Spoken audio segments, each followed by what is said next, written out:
Nous allons parler aujourd'hui dans le cadre du comportement, du cours de comportement des systèmes, d'un problème de résistance des matériaux, des poutres en flexion. Donc l'idée c'est de réaliser le dimensionnement ou la vérification d'une poutre soumise à une contrainte de flexion. Ça fait partie de l'activité 2 des BTS CPI. On parlera de l'étude de l'équilibre de la poutre, la détermination du torseur de cohésion le long de cette poutre, le calcul au dimensionnement ou à la vérification d'une poutre soumise à la flexion, et on traitera au final des cas un peu particuliers où apparaissent des concentrations de contraintes, donc lorsqu'il y a des variations de section ou des accidents, on peut dire, dans la section. Nous allons donc traiter aujourd'hui du problème d'une poutre en flexion. Nous allons essayer de déterminer une des dimensions de cette poutre. Donc, on suppose que nous avons une poutre de section rectangulaire avec une largeur ou une épaisseur, on peut dire, connue, mettons de 10 mm. On cherche la hauteur ici, H, qui permettrait bien de supporter la flexion. Alors on va rajouter un cas typique. On va supposer qu'on a ici un point de départ A. On va rajouter un point B ici, un point C final. On a un système de coordonnées. Je vais agrandir ici X, Z, Y.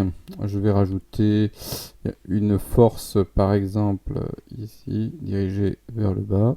Une force ici, perpendiculaire, dirigée vers le haut. On peut imaginer, par exemple, d'avoir 100 newtons ici, 150 newtons ici, vers le haut, en C. Et on va essayer de dimensionner cette poutre en supposant que nous avons du S235, un RE de 235 mégapascal, un coefficient de sécurité S, mettons de 5. L'étape initiale, on peut dire l'étape 1, consisterait donc à réaliser l'équilibre de cette poutre. Alors, on constate qu'effectivement, on connaît deux forces, il nous manque la troisième, les éléments du torseur en A. Alors, on est sur une liaison encastrement, donc on peut déjà dire que au niveau du torseur que nous avons en A, on a un torseur qui devrait ressembler à quelque chose comme ceci, avec une composante en X, une composante en Y, et un moment, ici, qui serait M à Z, admettons. Le bilan des actions mécaniques donc sur cette poutre s'établit à donc au point A le torseur que nous venons d'écrire, donc AX, AY, le moment en A suivant Z. Nous avons en B un glisseur, donc qu'on peut établir assez simplement. Alors si c'est un glisseur, nous avons 0 pour les moments. Nous avons une composante qui est dirigée vers le bas en Y de moins 100, donc rien suivant X. Et nous avons en C un torseur, donc lui aussi un glisseur de la même façon, avec une valeur donc de plus 150 dirigée vers le haut. Si on applique le principe fondamental de la statique, nous constatons que la première des choses, le premier des éléments de ce principe fondamental de la statique, c'est de réaliser la somme des forces qui est égale à 0. Alors ce qui nous donne donc AX plus 0 égale 0. Donc on en déduit tout de suite d'ailleurs que AX est égal à 0. la deuxième composante AY moins 100 plus 150 égale 0, on obtient tout de suite la valeur de AY qui est égale donc à moins 50. Nous poursuivons notre calcul avec la deuxième partie du principe fondamental de la statique. La somme des moments doit être égale à 0. Alors il faut choisir le point de calcul. Alors de préférence, on va le faire au point où il y a le plus d'inconnus, donc en A. Si nous avons des valeurs de force qui sont perpendiculaires à la poutre, nous allons pouvoir faire le calcul. J'ai oublié de rajouter des dimensions, je vais le faire tout de suite.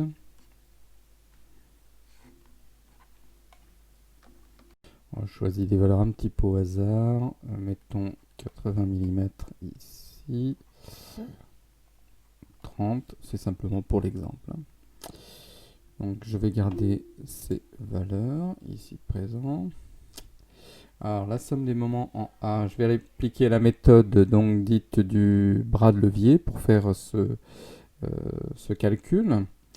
Alors j'ai comme premier moment le moment qui est en le moment M à Z, plus, alors plus, je vais mettre le signe après, je vais rajouter la force en B fois le bras de levier, de 80, et je regarde dans quel sens est-ce que je tourne. Alors je vais de Y vers X, dans mon cas présent, donc je suis dans le sens horaire, donc ce sera un signe négatif.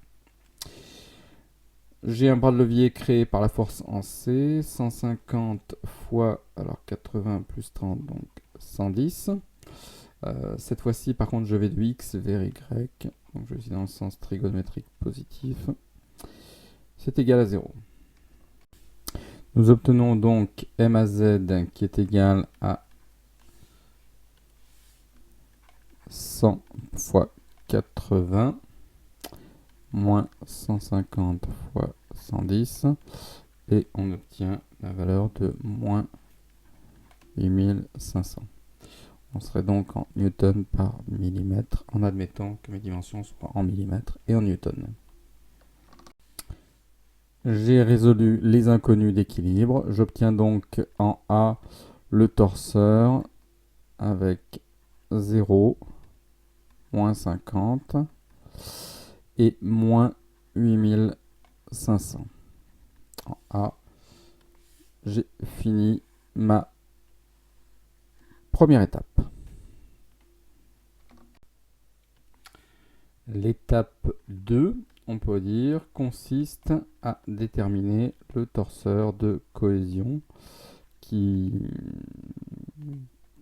intervient tout au long de cette poutre.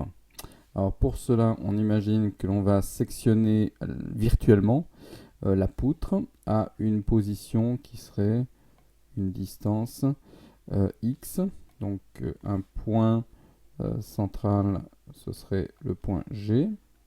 Nous venons de déterminer le torseur au point A, torseur que nous avons déterminé plus haut ici, et on va donc réaliser la détermination de ce torseur de cohésion le long de cette poutre. Alors pour cela, on va diviser le calcul en deux sections, puisqu'on va faire le calcul de A vers B tout d'abord, puis ensuite on fera le calcul de B vers C. Alors pour ce faire, on applique également le principe fondamental de la statique, c'est-à-dire on imagine que ce morceau de poutre est en équilibre sous l'action de ces deux forces, la force en A d'une part et le torseur de cohésion qui intervient au niveau de G. Alors ce torseur de cohésion, il est complètement inconnu. On pourrait le représenter comme l'équivalent d'une liaison encastrement, c'est-à-dire un moment ici, alors celui-ci je vais appeler donc MFZ, la valeur de l'effort tranchant TY, et étant donné que j'ai 0 comme effort en X, je peux supposer que dans mon torseur de cohésion, j'aurai également 0 immédiatement ici. Alors, on peut pratiquement faire de tête un peu le calcul. On constate qu'il faut pour la somme des forces égale à 0 que ty moins 50 égale 0. On obtient tout de suite la valeur ty est égale à plus 50 newtons. En A, on peut imaginer que nous avons la représentation de ce torseur sous la forme de deux vecteurs. C'est-à-dire nous avons un glisseur qui vaut moins 50 et qui est porté par Y. Et nous avons un moment de moins 8500 qui est orienté dans le sens d'ailleurs horaire. Voilà, donc je vais le faire avec une double flèche comme ceci. Il est porté en réalité par Z, mais c'est un moment. Hein, donc il vaut celui-ci moins 8500. Si je veux donc faire la somme des moments que je rapporte en G, j'ai donc MFZ plus le moment existant déjà en A, moins 8500, plus la composante de moment créée par le déplacement de la force ici de moins 50 en A vers G. Alors je vais utiliser pour cela la méthode du bras de levier pour calculer cette composante, ce moment. Donc ça me donne 50 fois x, et pour avoir le signe, je regarde dans quel sens ça va avoir tendance à faire tourner donc mon élément. Je vais être dans le sens trigonométrique, donc positif ici. Tout ceci doit être égal à 0. J'observe immédiatement, donc MFZ dans ce cas-là est égal à 8500 moins 50x. J'ai une équation qui est une équation de droite. De la même façon, je vais résoudre de B vers C, mais cette fois-ci, il faut que j'ajoute la force qui existe en B, qui était de 100 newtons à partir de 80 mm. Alors je vais rajouter ça sur mon petit croquis ici. Donc un peu plus loin en P, j'ai 100 newtons dirigés vers le bas. Je vais donc vers C. Je suis à ce niveau-là à niveau de B, ici à 80 mm. Et donc cette fois-ci, X va être un petit peu plus grand, puisque G va se situer à ce niveau-là. J'aurai X qui se situe ici. Je réalise les mêmes actions. J'applique le principe fondamental de la statique. J'obtiens Ty moins 50 moins 100 est égal à 0. Et j'obtiens donc immédiatement Ty est égal à 150 à ce niveau-là. J'applique la somme des moments est égale à 0 en G également.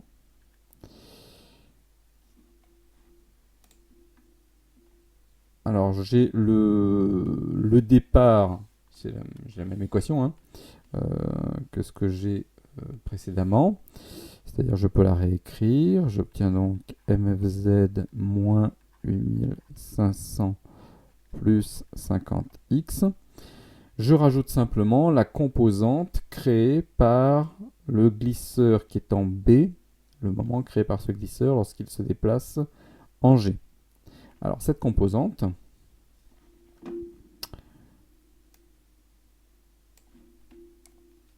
vaut la valeur, je vais calculer avec la méthode du bras de levier, 100 fois le déplacement, alors cette fois-ci x moins 80, c'est la valeur, et il est positif, puisque il aura tendance à me faire tourner dans le sens trigonométrique. Tout ceci est égal à 0. Alors j'ai une équation qui est un petit peu plus compliquée. MFZ est égal à ce qui me donne 16 500 moins 150x. J'obtiens bien les deux composantes du torseur de cohésion pour les deux sections de la poutre, c'est-à-dire TY, MFZ, TY ici et MFZ pour les sections donc A vers B, B vers C. Je peux donc entamer l'étape 3 de mon calcul. Alors cette étape 3 consisterait, pour la flexion, à établir les diagrammes. Alors on en établit deux habituellement. Un diagramme d'effort tranchant, TY, en newton. Alors ce diagramme s'établit le long de la poutre. On va de 0 à 80 puis 110 d'après les valeurs que nous avions déterminées. J'ai TY qui vaut plus 50 donc jusqu'à 80. Alors je vais mettre ici, voilà. Valeur de 50 plus 50 et il vaut ensuite plus 150 donc jusqu'à 110.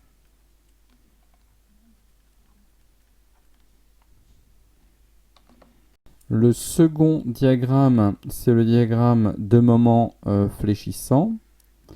Alors, ce diagramme de moment fléchissant, donc MFZ, on a pareil les deux dimensions 80, 110. On constate que ce diagramme, il faut faire le calcul à la valeur 80. On démarre à la valeur 8500, donc newton millimètre. Si je fais le calcul pour la valeur 80 avec l'une des deux formules, je trouve donc 4500.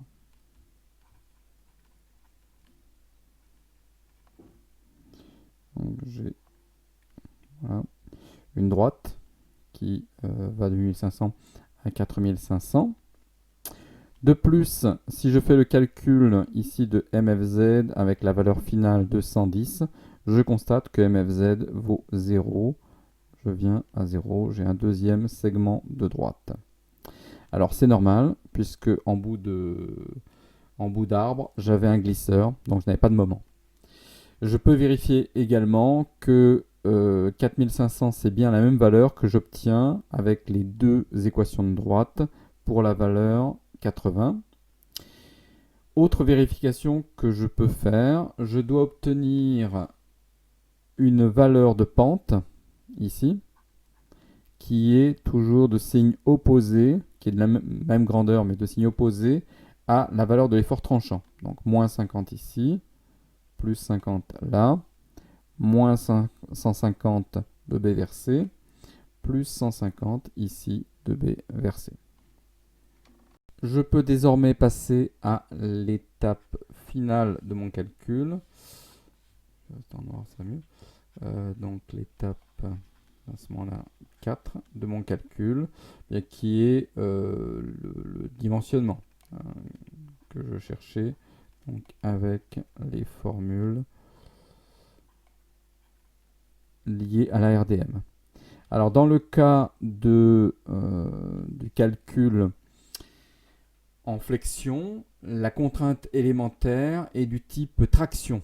Donc si c'est du type traction, c'est RE, qui est la limite élastique que l'on va prendre, qui vaut dans ce cas-là donc 235 MPa. Alors on va pouvoir calculer la résistance pratique, RPE et RE sur S, qui est égal à 235 divisé par, alors je ne sais plus quelle valeur j'avais pris, au départ j'avais pris une valeur de 5, voilà. Donc 235 divisé par 5, qui me donne 47 MPa. Donc notre valeur pratique. La formule, c'est une formule en sigma, c'est une contrainte de traction, donc sigma. MF Y, le moment de flexion, sur IGZ. Alors ça va être MFZ. Hein. Y, ça va être Y max sur IGZ. Quelle est la valeur de MFZ maximum? Je regarde ma courbe, c'est la valeur donc maximale qui est ici. C'est toujours la valeur maximale en absolu. Hein, donc c'est la valeur de 8500 qui va être retenue au point donc de coordonnées 0 ici. Y max, de quoi parle-t-on? On parle de la valeur donc de hauteur. Dans notre cas, puisque c'est une section circulaire, donc Y est calculé à partir de la cote médiane. Donc Y max, ce sera la demi-hauteur. Donc ici, Y max qui est égal donc à H sur 2. Dans notre cas. Et il nous faut connaître la valeur de IGZ, du moment quadratique d'une section rectangulaire. Alors pour une section rectangulaire de largeur B et de hauteur H, on a un IGZ qui est égal à BH3 sur 12. Du coup, je peux faire mon calcul. BH3, alors divisé par 12, donc je remultiplie par 12 en haut. Ça me donne donc 6 MZH sur BH3. Ici, je supprime celui-ci, ça me donne BH2. Du coup, je peux retirer, en me rappelant que la contrainte, donc le sigma maxi, ici le sigma limite, il est égal à RPE. J'obtiens donc, si je sors H, est égal à racine carrée de 6 MFZ divisé par sigma ou RPE, je peux tout de suite mettre RPE, fois B. Je peux dès lors faire l'application numérique, c'est donc la racine carrée de 6 fois 8500 divisé par 47 par 10 et je trouve la valeur de 10,41 mm. Un dernier point que l'on peut aborder, nous avons évoqué ce calcul pour des poutres qui n'ont pas d'accident de section, de variation de section, qui n'ont pas de trous, des choses comme cela. Il est évident que si nous avons ce genre d'éléments, des variations dans la section le long de la poutre, cela introduit des concentrations de contraintes. Et donc, on ne peut plus utiliser la formule telle que nous l'avons si on a une variation de la section.